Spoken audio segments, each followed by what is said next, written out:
आदेश आया है कि नोटबंदी सरकार का सही फैसला था, इस पर आपका क्या कहना है? देखिए, आज हमको लग रहा है कि जिस तरह का सुप्रीम कोर्ट का आदेश के बारे में जो हम लोग मीडिया के मार्फत से पता चल रहा है, हमने उसका कोई ऑब्जर्वेशन नहीं देखा कि ऑब्जेक्शन क्या दिया। लेकिन लबो-लबाब ये बात में है कि सुप्रीम कोर्ट जो है सरकार को नोटबंदी में क्लीन चिट दे दिया।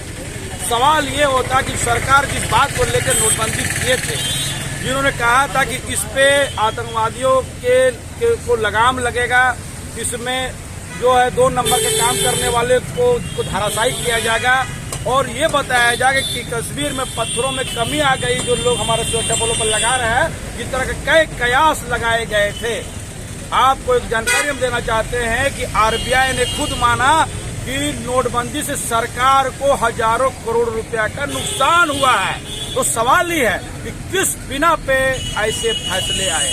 जाहिर सी बात है कि सरकारी जो तंत्र है उसकी बातों को सुप्रीम कोर्ट में तरजीह देकर सुना जाता है। कोर्ट का एक मिजाज है और एक व्यवस्थाएं हैं कि वो लोग सरकार के तंत्र को ही ज्यादा सुनते हैं और प्राइवेट तंत्रों को नहीं है। तो सरकार अब ये बताए कि जो बोला गया था कि आतंकवादियों को कमर टूटेगा, तो क्या कमर टूटा?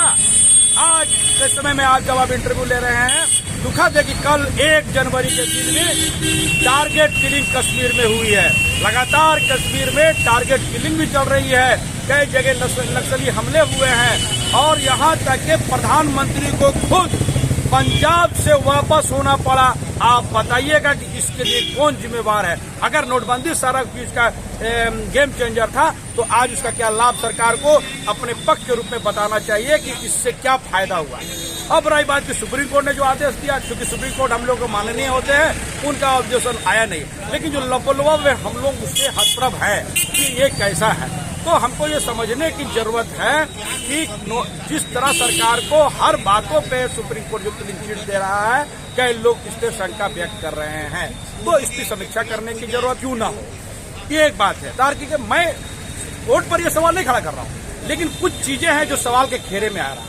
आपको मालूम होगा कि देश के सुप्रीम कोर्ट के पूर्व न्यायाधीश यू ललित साहब जब कार्यरत थे तो उस वक्त उनके सपोर्ट जो स्टाफ थे, सपोर्ट कर्मचारी जो थे, उसकी संख्या 40 थी। आज वो रिटायर कर गए 74 दिन के बाद। आज उनके पास 28 सपोर्ट कर्मचारी है। अभी तक के जितने भी सुप्रीम कोर्ट के जज हुए उस पे इतने बड़े पैमाने पे सपोर्ट कर्मचारियों को मुहैया नहीं कराया गया। तो सवाल है कि किन बिना पे इतने कर्मचारियों को पूर्व जस्टिस यो ललित के पास रखा गया। आप देखेंगे कुछ पहले जो लोग थे, जो सुप्रीम कोर्ट के जो जज थे, वो माननीय को राज्यसभा का सदस्य बनाया गया। तो ये सारे चीज को जो लबो-लबाब देखा जाता है, पूरा इसको निचोड़ निकाल के लोग उसको शक के दायरे में देखते हैं। मैं मानता हूं कि दुनिया के सबसे बड़ा लोकतंत्र भारत में न्यायपालिका सबसे बेहतर न्यायपालिका है, मैं इसमें कोई नहीं है। लेकिन कुछ लोगों के द्वारा किए गए कार्यों से कुछ लोग इस पर प्रश्न खड़ा करते हैं। तो अब सरकार को आगे बताना चाहिए कि नोटबंदी से देश को क्या फायदा हुआ है। सर, आतंकवाद कश्मीर में जो आतंकवाद था उस पर लगाम लगा है और जो पत्थरबाज थे उन पर लगाम लगा है।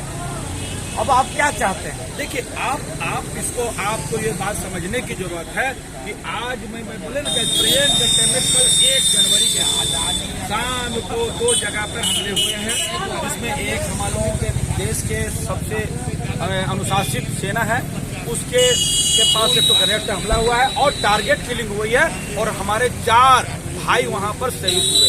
तो ये बता रहा है, आप बताइए ना सर, टारगेट किलिंग क्या रुकी है क्या? आप बताइए हमको, आपके पास क्या आंकड़ा, आप मीडिया में तो बताइए, कोई आंकड़ा दीजिए कि क्या टारगेट किलिंग बंद हुई है कश्मीर में? आप बताइए हमको, कितना दिन से जो है कश्मीर से बाहर के लोगों को मारा जा रहा है। सर, हम तो बता रहे हैं ना कि सुरक्षा व्यवस्था के बाद नहीं, कैसे बोल रहे हैं? वहाँ के लोग भी आप अभी देखिएगा, विगत 2 महीना से ज्यादा लोग जो है ना कश्मीर के लोग वहाँ लगातार धरना प्रदर्शन कर रहे हैं। कैसी बात कर रहे हैं आप? बाहर के लोग को तो टारगेट किया जाता है, लेकिन वहाँ से भी लोगों को भगाने का काम किया जा रहा है, उसको रास्ते से भगाने का काम है। ये सरकार इसके बारे में जवाबदेही देना चाहिए कि नोटबंदी से उसको क्या फायदा हुआ। हमको समझ में नहीं आ रहा, नोटबंदी से उसको जोड़ा गया।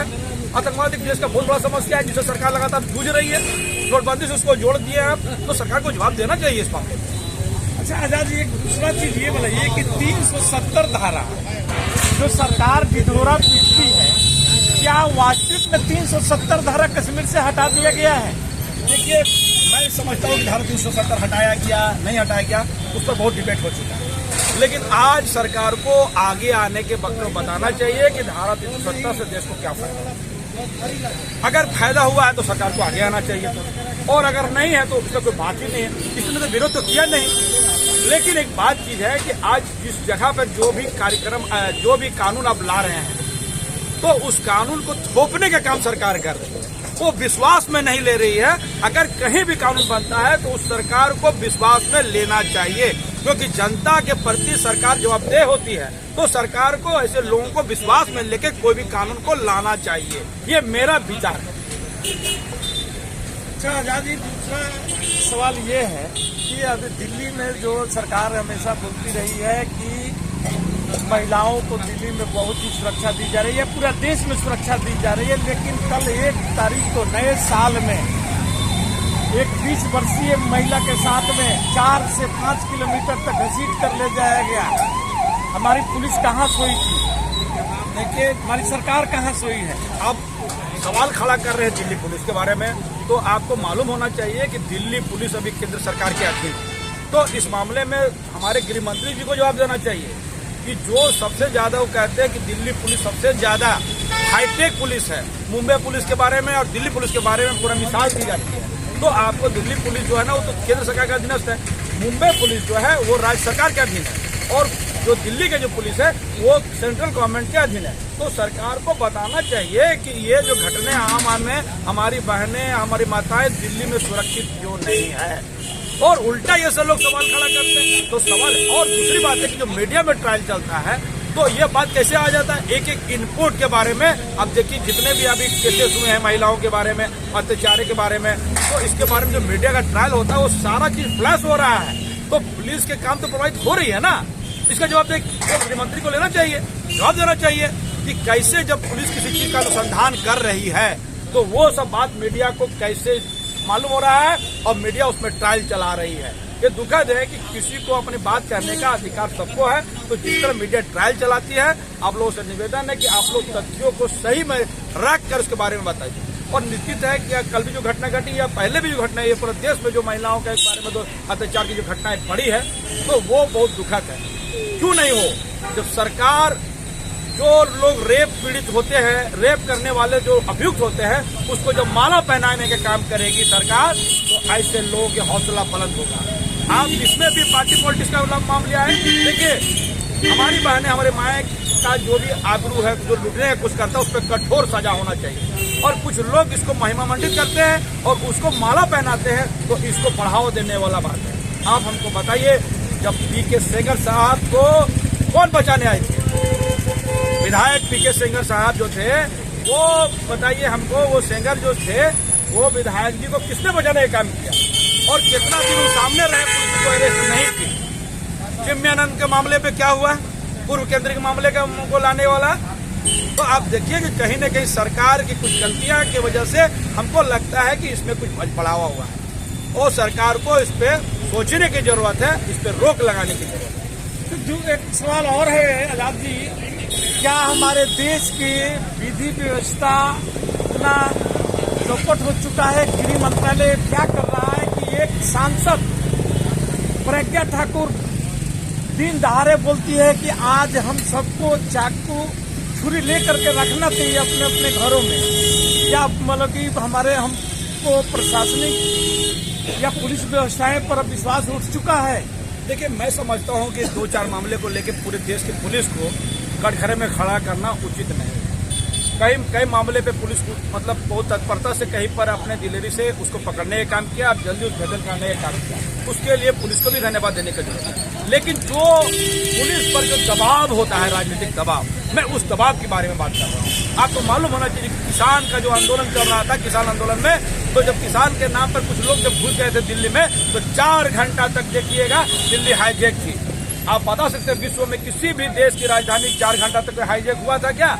कहाँ थी विधि व्यवस्था? आदमी लोगों को इसका जवाब सरकार को देना चाहिए था। तो मैं समझता हूँ कि ये कहीं न कहीं सरकार के द्वारा या फिर कोई राजनीतिक पार्टियों के द्वारा जो पुलिस पर जो दबाव पड़ता है, तो उसी का परिणाम के रूप में आप उसको कह रहे हैं। नहीं, ये सवाल तो खुद सत्ता पक्ष के प्रज्ञा ठाकुर सांसद हैं, वो उठा रही हैं और दिल्ली में खुलेआम बोली हैं कि चाकू और छुरी हम सबको रखना चाहिए अपने। देखिए, जहाँ तक हम मेरा संज्ञान में बात है कि वो वक्तव्य दिया उस पर मुकदमा दायर हुआ, और जाहिर बात है कि ऐसे लोगों पे अगर जैसे कि आजम खान के हेड स्पीच को लेकर उसकी सदस्यता गई, अगर इसी हेड स्पीच को लेकर और भी सांसद और विधायकों पर कार्रवाई होती तो निश्चित तौर पे इस पर लगाम लगता। तो सरकार इस पर सोचे कि कैसे करे। अब भेदभाव करके एक व्यक्ति को कर दिए, और भी लोग जो बोल रहा है ऐसे लोगों की सदस्यता रद्द होगी तो नया परिपाटी बनेगा, नया संदेश क्या है। तो क्या ये मान लिया जाए कि ये जो प्रज्ञा ठाकुर का जो बयान है वे सरकार द्वारा प्रायोजित है? जी देखिए, सरकार को तो हम कटघरे में नहीं खड़ा कर सकते, वो उनका व्यक्तिगत है। सरकार को हमको कोई नहीं, उसको बचाव करते हुए नजर हमको नहीं आया। अब राहुल का व्यक्तिगत है, एक सांसद है, और माननीय सांसद को ऐसे शब्दों से बचना चाहिए। और वो आप गलती की है, सरेआम की है, और एक बार नहीं कई बार उनका जो बिगड़े बॉल को लोग जो है ना भारतीय लोग सहन किया। ऐसे लोगों पे नियम सम्मत और कानूनी कार्रवाई होनी चाहिए, और ऐसे लोगों की सदस्यता रद्द होने लगेगी। जिस तरह आजम खान का हुआ था, एक अच्छा संदेश जाएगा और ऐसे हेड स्पीच पर रोक लेंगे। बहुत बहुत धन्यवाद आजाद जी, आपने हमारे RRS न्यूज को समय दिया है। अरे आजाद जी, अभी आपने नोटबंदी को लेकर के कह रहे थे, ये बताइए सुप्रीम कोर्ट का जो इस पर फैसला आया है, तो जनता की तरफ से आपके राय में क्या ये फैसला को किस हद तक सही मानता है? मैंने कहा ना, मैंने आपको कहा, मैंने अपने जवाब में इसको स्पष्ट किया था कि जहां तक मैं उसका कोई ऑब्जर्वेशन नहीं पड़ा, लेकिन जो उसका नजर इनपुट आ रहा है, इनपुट बता रहा है कि सरकार को क्लीन चिट मिला। तो सरकार जिस दावे को लेके नोटबंदी करने के बाद जो दावे किए थे वो कहीं भी सही नहीं हो रहा, और RBI ने माना है कि नोटबंदी से देश को नुकसान हुआ। तो सरकार का विंग एक है, तो RBI के द्वारा ही जारी किया गया था, तो सरकार को बताना चाहिए था। और किस तरह क्लीन चिट गया, मैं उसका ऑब्जर्वेशन नहीं पड़ा, लेकिन लबोलवाब जो है उस पर मैंने बात किया। एक आम जनता खोलने के नाते आजाद जी, ये आप बताएं कि नोटबंदी से क्या देश को सही में फायदा हुआ? सर, कुछ फायदा नहीं हुआ। आप बताइए ना सर कि 2000 का नोट कब छपा था?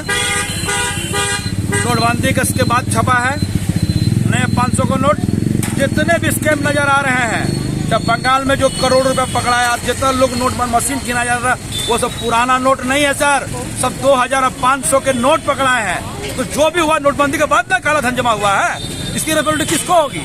तो 2000 रुपए का नोट छापने के पीछे सरकार की क्या मनसी रही होगी? सर जी, वही तो समझ में नहीं आ रहा है कि पता नहीं कि 2000 का नोट छाप के सरकार कौन सा भ्रष्टाचार पे लगाम करने का कौन सी योजना पे काम कर रही थी, उसी पर तो खड़ा कर रहा था ना। आजाद जी, आपका बहुत बहुत धन्यवाद। आप नागरिक वाणी न्यूज में अपना इंटरव्यू दिए, कीमती समय दिए, इसके लिए नागरिक वाणी से बहुत बहुत धन्यवाद।